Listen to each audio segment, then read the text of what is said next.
না। যখন আসে সব কিছু নিয়েই আসে, যখন যায় সব কিছু নিয়েই যায়।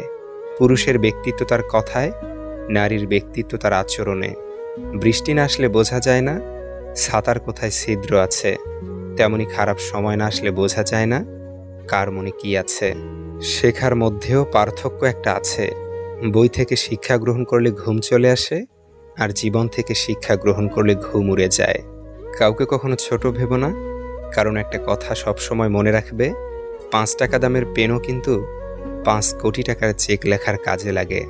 আপন যখন পর হয় তখন সম্পূর্ণ ত্যাগ করতে হয়, এছাড়া কোনো গতি থাকে না। জীবন তখনই সহজ হবে যখন অন্যের উপর আশা কম আর নিজের উপর ভরসা বেশি হবে। ভাগ্য খারাপ ছিল না, ভরসা ভুল মানুষের উপর ছিল। এটাই বোধহয় আমার জীবনের সবচেয়ে বড় ভুল, কাউকে অল্পতে বিশ্বাস করে